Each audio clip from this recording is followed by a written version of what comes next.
Hi my dear students, मैं रविंद्रनाथ हेम्ब्रम। मैं गुंकेत study centre YouTube channel की ओर से आप लोगों के लिए 9th क्लास का एक्सरसाइज 1.2 का कुछ प्रश्नोत्तर लेकर आया हूँ। उसको आज को देखते हैं। तो चलिए अपना किताब कॉपी ओपन कीजिए और उसमें उसको नोट कीजिए। तो अगले वीडियो में आप लोगों को 12.1 का अर्थात एक्सरसाइज 12.1 का लेकर आऊँगा। उसको सॉल्व करेंगे, अर्थात सिलेबस के आधार पर हम लोग बनाएंगे ताकि हम लोग का कोर्स जल्द से जल्द पूरा हो सके। तो चलिए फ्रेंड, आज को बनाते हैं। हम लोग का पहला क्वेश्चन हो गया, नीचे दिए गए कथन सत्य है या असत्य है।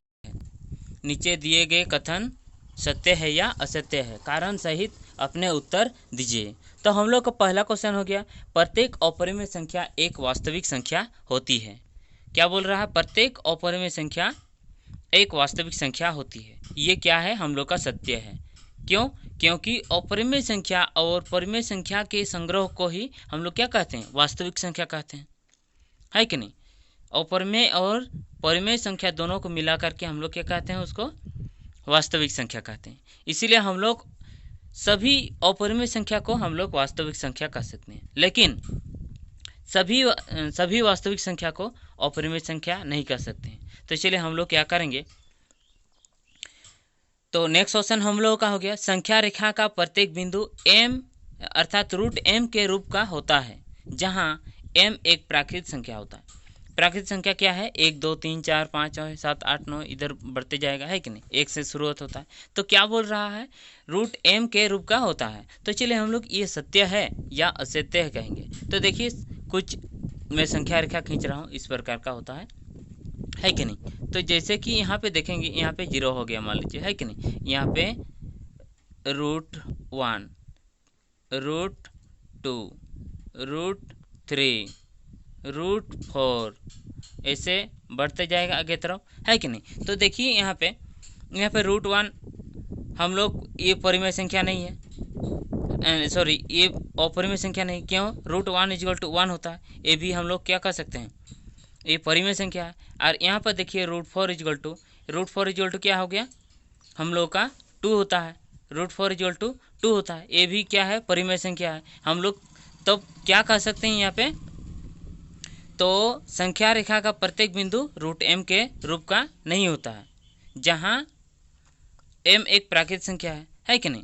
तो हम लोग तो देख लिए कि सभी जगह में हम लोगों का क्या नहीं आ रहा? रूट में नहीं आ रहा। जैसे कि √1 = 1 आ गया, √4 = 2 आ गया। मतलब सभी जगह में हम लोग क्या नहीं लिख सकते हैं? रूट के रूप में नहीं लिख सकते हैं। इसलिए हम लोग क्या लिखें? असत्य। समझ में आ गया? तो थर्ड नंबर हो गया। थर्ड नंबर प्रश्न में क्या बता रहा है? बता रहा है कि प्रत्येक वास्तविक संख्या एक अपरिमेय संख्या होता है। प्रत्येक वास्तविक संख्या क्या है? प्रत्येक वास्तविक संख्या एक अपरिमेय संख्या होती है। तो ये सत्य है या असत्य है? ये असत्य है। क्यों? क्योंकि उदाहरण के लिए हम लोग क्या मान रहे हैं? 2, जैसे कि 2 वास्तविक संख्या है, या 1 वास्तविक संख्या है, या 3 वास्तविक संख्या है, लेकिन क्या नहीं है? एक अपरिमेय संख्या नहीं है। एक अपरिमेय संख्या है? नहीं। 2 अपरिमेय संख्या है या नहीं? 3 अपरिमेय संख्या है? नहीं। ये सब क्या है? नहीं है, अपरिमेय संख्या नहीं है। अर्थात हम लोग क्या कह रहे हैं? ये सभी वास्तविक संख्या अपरिमेय संख्या नहीं कर सकते हैं, या सभी वास्तविक संख्या को परिमेय संख्या नहीं कह सकते हैं। समझ में आ गया? तो चलिए हम लोग नेक्स्ट क्वेश्चन की ओर चलते हैं। नेक्स्ट क्वेश्चन क्या बता रहा है? क्या सभी धनात्मक पूर्णांकों के वर्गमूल अपरिमेय होता है? यदि नहीं तो एक ऐसी संख्या के वर्गमूल का उदाहरण दीजिए जो परिमेय संख्या है। तो चलिए हम लोग क्या लिखे हैं? नहीं। क्या लिखे हैं? नहीं। क्यों? क्योंकि देखिए, नहीं किस लिए लिखे? क्योंकि हम लोग देखिए यहाँ पे √4 = क्या आ गया? 2 आ गया, है कि नहीं?